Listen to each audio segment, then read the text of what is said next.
सत्संग जी बड़े प्यार से कहिए। धन्यकार जी। बोलिए सतगुरु माता सदीक्षा शविंदर हरदेव जी महाराज की जय। निरंकारी राजमाता गुरु बचन अवतार की जय। सत्संग जी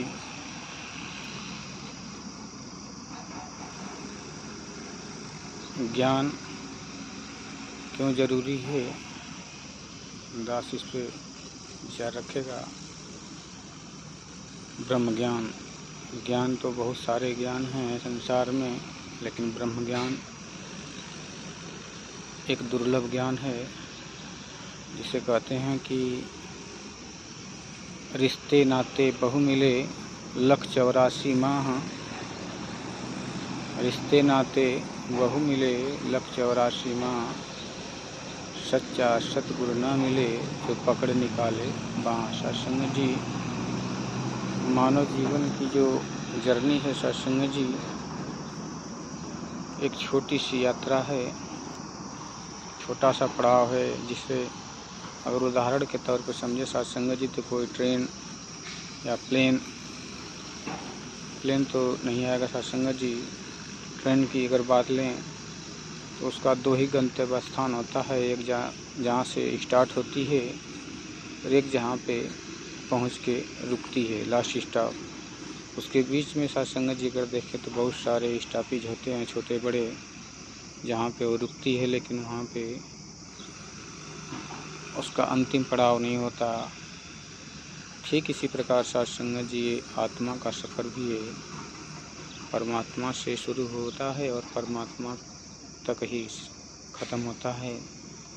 इंसान इस परम पिता परमात्मा की संतान है। कहते हैं कि ईश्वर अंश जीव अविनाशी, चेतन अमल सहज सुख राशि। सत्संग जी ये परमात्मा का अंश मानव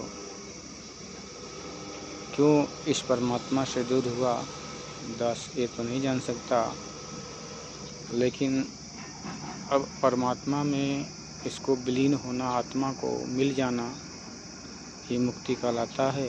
जिस प्रकार कहते हैं कि सागर से पानी वाष्प बनकर बादल का रूप बनता है और फिर बादल बन के जब बरसता है धरती पे, पहाड़ों पे, झरनों के द्वारा वो नदी तक आता है और नदियों से फिर सागर में ही मिलके सागर बन जाता है। सत्संग जी ठीक इसी प्रकार आत्मा का भी सफ़र है। सत्संग जी परमात्मा से बिछड़ी आत्मा इस 84 लाख योनियों का सफ़र करते करते मानव जीवन अंतिम पड़ाव है।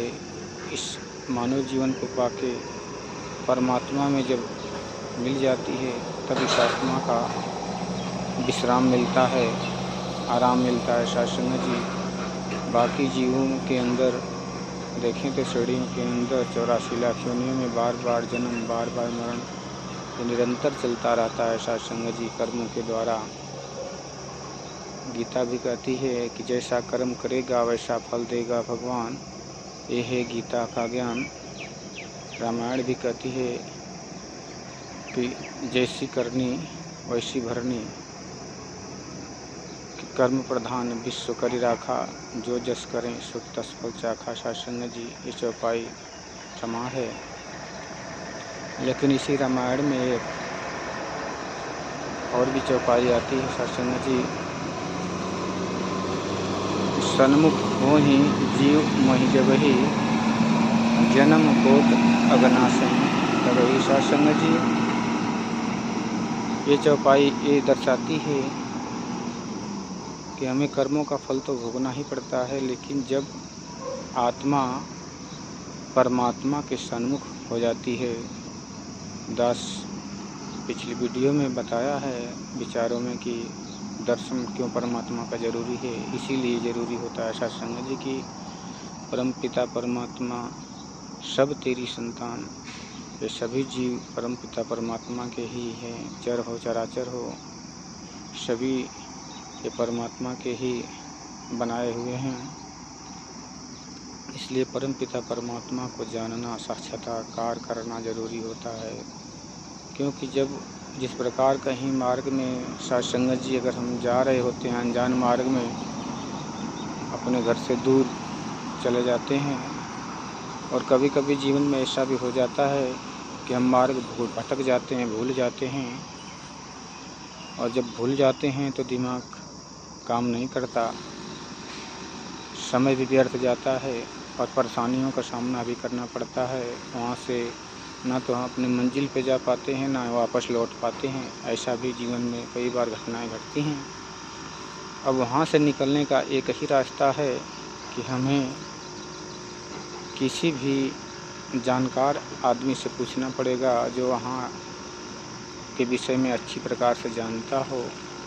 अब जानने वाले का श्रेणी नहीं देखा जाएगा कि वो कोई बड़ा आदमी होगा तभी बताएगा, कोई वीआईपी आदमी होगा तभी बताएगा सत्संग जी, क्योंकि एक गरीब आदमी भी, एक भीख मांगने वाला आदमी भी, एक रिक्शा चलाने वाला आदमी भी इस चीज़ को बता सकता है। पता उसका कोई लेवल से मतलब नहीं है।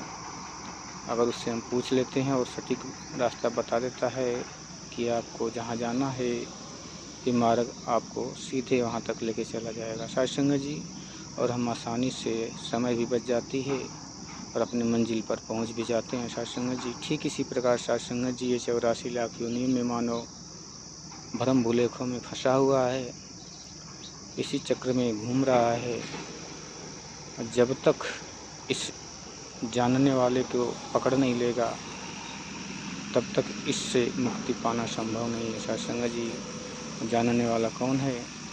अब आपको खोजना है कि परम पिता परमात्मा को जो जानता है।